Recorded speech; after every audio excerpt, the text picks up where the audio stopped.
अगस्त 2024 को सुबह सुबह बेंगलुरु पुलिस को एक लड़की कॉल करती है। वो बेहद घबराई हुई थी। लड़की पुलिस को बताती है कि किसी ने उसकी दोस्त को कत्ल कर दिया है और लाश बिस्तर पर उसके बगल में पड़ी है। पुलिस तो क्या, हर किसी के लिए यह बेहद अजीब बात थी कि उसकी दोस्त की लाश बिस्तर पर उस लड़की के बगल में पड़ी थी और उसे पता ही नहीं था कि उसके बगल में सो रही उसकी दोस्त को किसने कत्ल किया।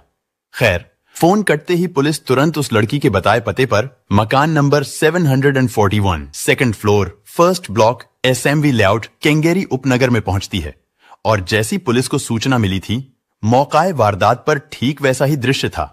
उस मकान के बेडरूम में एक लड़की की लाश पड़ी थी। उसके गले में चाकू जैसी किसी चीज से वार किए जाने के निशान थे और उसका पूरा बिस्तर खून से सना हुआ था। हालांकि फोन करने वाली लड़की भी डरी सहमी सी वहीं पर खड़ी थी। वैसे अब तक वहां पर आसपास के लोगों की भीड़ इकट्ठी हो चुकी थी। इसके बाद मरने वाली लड़की की पहचान 25 साल की नव्याश्री के तौर पर हुई थी। नव्याश्री न सिर्फ बेहद खूबसूरत और खुश मिजाज लड़की थी, बल्कि वो पेशे से एक डांस इंस्ट्रक्टर थी जो कन्नड़ फिल्म इंडस्ट्री से जुड़ी हुई थी। लेकिन अब सवाल यह था कि इतनी हैप्पी गोल लकी किस्म की लड़की की जान इतने भयानक तरीके से किसने ली, और वो भी उसी के घर के अंदर। लेकिन इससे भी अजीब बात यह कि उस समय नव्याश्री के साथ घर में उसकी सहेली ऐश्वर्या भी मौजूद थी और वो दोनों एक साथ एक ही बिस्तर में सोई हुई थी। तो फिर ऐश्वर्या को इस वारदात का पता क्यों नहीं चला था? साथ ही ये भी हैरान कर देने वाली बात थी कि कातिल आधी रात को चुपचाप नव्याश्री के घर में कैसे घुस गया था, और तो और नव्याश्री को कत्ल करके वो फरार कैसे हो गया था। सहेली ऐश्वर्या ने किसी के जबरदस्ती घर में घुसने या फिर मौत से पहले नव्याश्री के चीखने चिल्लाने की आवाज क्यों नहीं सुनी थी? ये सभी सवाल लगातार पुलिस को परेशान कर रहे थे। पुलिस ने इस घटना की रिपोर्ट दर्ज करने के बाद इकलौती चश्मदीद ऐश्वर्या से ही पूछताछ करके इस कत्ल की कहानी को समझने की कोशिश की। ऐश्वर्या ने पुलिस को बताया कि वो और नव्याश्री बचपन की दोस्त थी। वो दोनों एक साथ ही खेल कूद कर बड़ी हुई थी। असल में उन दोनों का ताल्लुक कर्नाटक के शिवमोगा जिले के भद्रावती इलाके से था, लेकिन उन दिनों वो दोनों बेंगलुरु में रहती थी। ऐश्वर्या ने बताया कि इस घटना से करीब 3 साल पहले नव्याश्री को किरण नाम के एक लड़के से प्यार हो गया था। फिर जल्दी ही उन दोनों ने एक दूसरे से शादी भी कर ली। शादी के बाद नव्या अपने पति के साथ बेंगलुरु आ गई थी। वहां उसने डांस इंस्ट्रक्टर के तौर पर अपने करियर को आगे बढ़ाया। लेकिन पिछले कुछ दिनों से नव्या और उसके पति किरण के रिश्ते कुछ ठीक नहीं थे और बात इस हद तक पहुंच गई थी कि नव्याश्री को अपने पति किरण से खतरा महसूस होने लगा था। इन सब के चलते ही 27 अगस्त की सुबह करीब 9 बजे नव्याश्री ने अपनी सहेली ऐश्वर्या को फोन किया था और उसे अपने पास बुला लिया था। ऐश्वर्या की माने तो उसकी सहेली नव्या ने उससे कहा था कि वो अपने घर में भी खुद को अनसेफ फील कर रही है, इसलिए वो उसे अपने पास बुला रही है ताकि वो उसके साथ थोड़ा अच्छा महसूस कर सके। नव्याश्री का फोन आने के बाद ऐश्वर्या उसके पास पहुंच जाती है, लेकिन उसे नव्याश्री के पास पहुंचने में शाम के 4:30 बज गए थे। ऐश्वर्या ने बताया कि फिर हमने अपने कॉमन फ्रेंड अनिल से भी बात की और उससे मिलने को कहा। इसके बाद नव्याश्री ऐश्वर्या को अपनी कार में बैठाकर अपने घर यानी एसएमवी लेआउट से निकली और वो दोनों पीआर नगर पहुंचे, जहां से उन्होंने अपने कॉमन फ्रेंड अनिल को पिक किया और फिर वो तीनों कई घंटे तक साथ रहे। असल में नव्याश्री उस दिन काफी परेशान थी। वो अपनी सुरक्षा को लेकर ऐश्वर्या और अनिल से बात करना चाहती थी। ऐश्वर्या ने पुलिस को बताया कि नव्याश्री के उसके पति किरण के साथ इन दिनों रिश्ते कुछ अच्छे नहीं थे। उसका पति किरण उस पर शक करता था और अक्सर इस बात को लेकर ही उन दोनों में काफी लड़ाइयां हुआ करती थीं।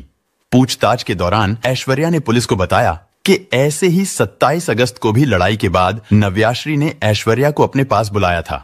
उसने ऐश्वर्या से कहा था कि वो ना तो घर में सुरक्षित महसूस कर रही है और ना ही बाहर, इसलिए उसे कुछ देर के लिए उसके साथ रहना चाहिए। ऐश्वर्या ने बताया कि हम दोनों भद्रावती से ही हैं और दोनों बचपन की सहेलियां हैं, इसीलिए मैं तुरंत नव्याश्री के पास चली गई। इसके बाद हम दोनों घर से बाहर निकले, साथ में थोड़ा वक्त गुजारा। रास्ते में हम अपने दोस्त अनिल से भी मिले। अनिल ने नव्या को इस परेशानी से बाहर निकलने के लिए पुलिस के पास जाने की सलाह दी। दरअसल नव्याश्री अपने दोस्त अनिल से मिलकर अपनी परेशानी का हल ढूंढने की कोशिश कर रही थी और अनिल ने उसे पुलिस में शिकायत करने की सलाह दी थी। अनिल का कहना था कि अगर पुलिस किरण को पुलिस स्टेशन बुलाकर थोड़ा समझा देगी तो किरण उसके साथ दुर्व्यवहार करने से पहले सोचेगा। इस बातचीत के बाद 27 अगस्त को वो तीनों एक पार्टी में चले गए। फिर वो लोग अनिल को छोड़कर नव्याश्री और ऐश्वर्या वापस एसएमवी लेआउट में नव्याश्री के घर लौट आई। क्योंकि नव्या और उसके पति में अनबन चल रही थी, तो उसका पति किरण अब भी घर में नहीं था। ऐश्वर्या उस रात नव्या के घर में ही रुक गई। वो दोनों सहेलियां एक साथ ही सो गई थीं। ऐश्वर्या ने पुलिस को बताया कि इसके बाद उस रात को क्या हुआ था उसे कुछ भी नहीं पता। असल में ऐश्वर्या का कहना था कि बीती रात को पार्टी में उसने ड्रिंक्स कर ली थी, जिसके चलते वो गहरे नशे में थी, जिसकी वजह से बिस्तर पर आते ही रात को उसे गहरी नींद आ गई। लेकिन जब सुबह को उसकी आंख खुली तो उसे बिस्तर कुछ गीला गीला सा लग रहा था, जैसे बेड वेटिंग हो गई हो। लेकिन जब ऐश्वर्या ने ध्यान से देखा तो बिस्तर में खून था और उसके पास में सो रही उसकी दोस्त नव्याश्री बेजान पड़ी थी। ऐश्वर्या ने पुलिस को आगे बताया कि नव्या का गला कटा हुआ था और उसकी हालत अस्त व्यस्त थी। ये सब देखकर ऐश्वर्या बुरी तरह घबरा गई, क्योंकि चंद घंटे पहले जो दोस्त उसके साथ थी और वो दोनों साथ में बातें कर रहे थे। फिर नव्याश्री उसके बगल में सो गई थी, लेकिन सुबह होते होते किसी ने उसका गला रेत कर उसकी जान ले ली थी। लेकिन ऐश्वर्या का यह बयान पुलिस के लिए बेहद चौंकाने वाला था। तो पुलिस ने तस्दीक करने के लिए उससे पूछा कि आखिर रात को उसके बगल में सो रही उसकी सहेली का कत्ल हो गया, वो भी तब जब घर में उन दोनों के अलावा तीसरा कोई नहीं था और उसे पता भी नहीं चला। ऐश्वर्या ने पुलिस को इसका भी जवाब दिया। उसका कहना था कि चूंकि रात को वो शराब के नशे में थी तो गहरी नींद में सो गई थी। ऐसे में ना तो उसे किसी की चीख सुनाई दी और ना ही कोई खटका लगा।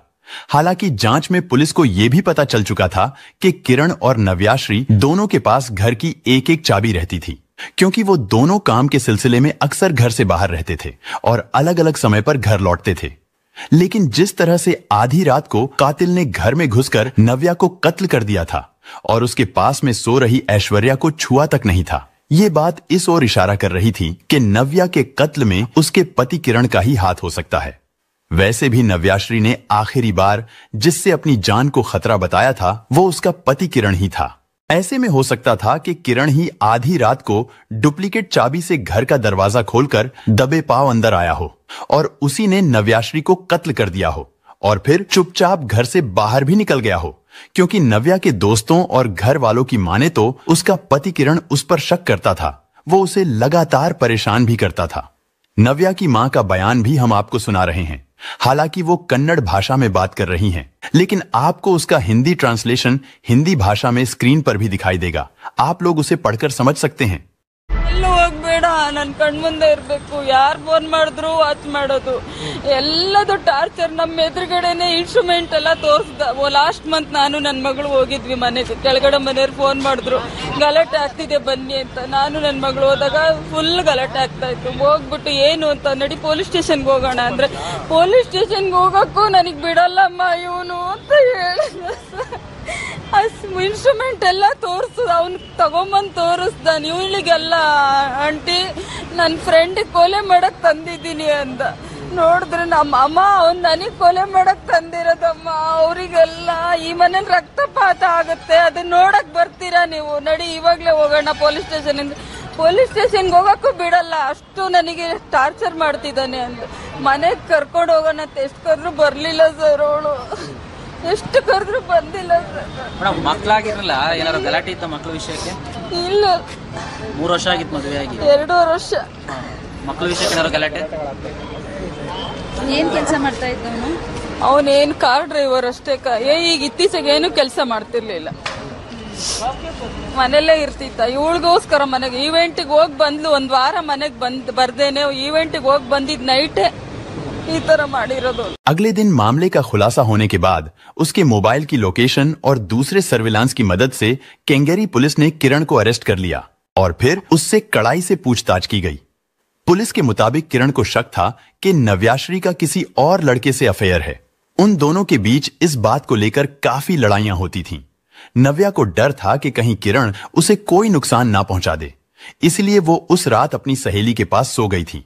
लेकिन देर रात को किरण एक लोहे की रॉड लेकर आया था।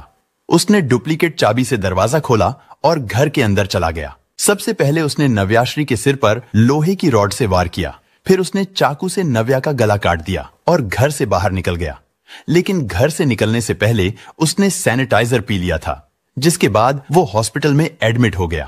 इधर जब नव्याश्री की सहेली सुबह को उठी तो उसने नव्याश्री की लाश देखी, जिसके बाद उसने पड़ोसियों और पुलिस को जानकारी दे दी थी। लेकिन कहानी इतनी भर नहीं है, क्योंकि यह भी पता चला था कि वारदात की रात घर में घुसकर कातिल ने नव्याश्री को पहले घर में ही एक कुर्सी से बांधा, उसके बाद उसे टॉर्चर किया और फिर उसकी गला रेत कर हत्या कर दी। जबकि ऐश्वर्या ने अपने बयान में पुलिस को बताया है कि उसे उसकी सहेली की लाश उसके बिस्तर पर बगल में पड़ी हुई मिली थी, जो खून से लथपथ थी। ऐसे में अगर यह मान भी लिया जाए कि आधी रात को नींद में सो रही नव्या का मुंह बंद करके ही कातिल ने उसका गला रेता था, तो भी बगल में सो रही उसकी दोस्त ऐश्वर्या को इसका पता कैसे नहीं चला था? और अगर दूसरी थ्योरी के मुताबिक नव्या को बिस्तर से उठाकर पहले घर के अंदर ही टॉर्चर किया गया, इसके बाद उसे कत्ल किया गया था, तो फिर उसकी चीख या खटपट से उसकी दोस्त की नींद खुल जानी चाहिए थी। लेकिन यहां पर ऐसा नहीं हुआ। यानी भले ही पुलिस ने कातिल के तौर पर नव्याश्री के पति किरण को अरेस्ट कर लिया हो, लेकिन यह मामला इतना सीधा भी नहीं है जितना कि लग रहा है। और फिल्म इंडस्ट्री से जुड़ी एक डांस इंस्ट्रक्टर का कत्ल आखिर कैसे और किन हालातों में हुआ, ये अब भी एक राज है। बेंगलुरु पुलिस ये भी जांच कर रही है कि क्या किरण ने आधी रात को अकेले ही इस वारदात को अंजाम दिया था, या फिर उसके साथ इस वारदात में कोई और भी शामिल था। दोस्तों, इस घटना को सुनाने का उद्देश्य किसी का दिल दुखाना नहीं है, किसी को परेशान करना नहीं, बल्कि आपको जागरूक करना है, आपको सचेत करना है। दोस्तों, इस पूरी घटना के बारे में आपकी क्या राय है, कमेंट बॉक्स में जरूर बताएं। और अगर हमारी मेहनत पसंद आई हो तो इस वीडियो को लाइक करते हुए शेयर भी करें। अगर आपने अब तक चैनल को सब्सक्राइब नहीं किया है तो हमारे चैनल को सब्सक्राइब कर लीजिए। धन्यवाद।